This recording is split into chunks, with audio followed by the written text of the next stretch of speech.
Congrats Prince William. Queen awards Duke extreme title, Prince Charles seething in jealousy.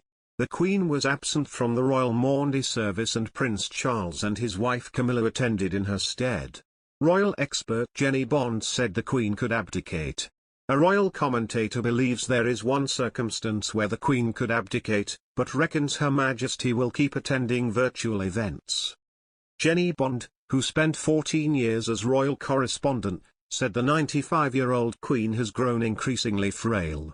Royal fans have been left seeing double after a photo of the Duke of Cambridge has resurfaced showing him sporting a rare beard in 2008. Prince William is regularly compared to his children Prince George and Princess Charlotte in terms of looks, and even Queen Victoria's husband Prince Albert, but it turns out the future king has more lookalikes. After seeing the resurfaced photo of Wills, who usually appears clean-shaven, fans were quick to point out the remarkable likeness between the Duke and two of his historic ancestors. MyLondon reports that Prince William first debuted his beard in 2008 when he walked with his family to the Christmas morning church service in Sandringham. Although it was never confirmed why the prince had opted to grow his facial hair, many believe it was an attempt to disguise his identity during an SBS mission before he entered the RAF. This theory was backed up by the fact his father Prince Charles also grew a beard when he went on naval exercises in Alaska in 1975. After the photo recently appeared on Twitter, fans were quick to compare William to his great-great-grandfather, King George V. Another agreed, the resemblance is uncanny, while a third added, George V vibes in a good way, of course. Meanwhile, a fourth added, they really are the spitting image in these photos. Talking, she described the drastic circumstances that would have to occur for the Queen to retire from her role, suggesting she might abdicate if her mental powers were affected.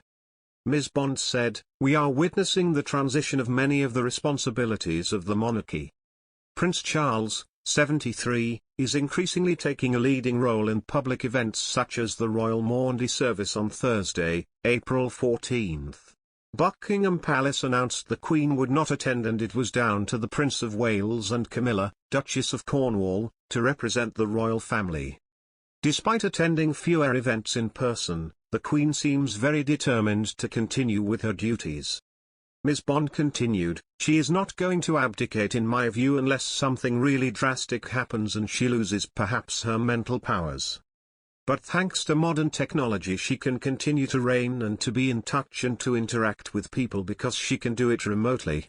She is enjoying that, I think. She wants that contact with people.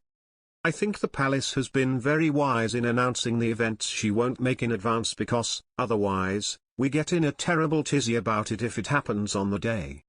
The Queen is also missing the Easter Sunday service for the first time in 50 years, with her only previous absence due to a royal tour of New Zealand.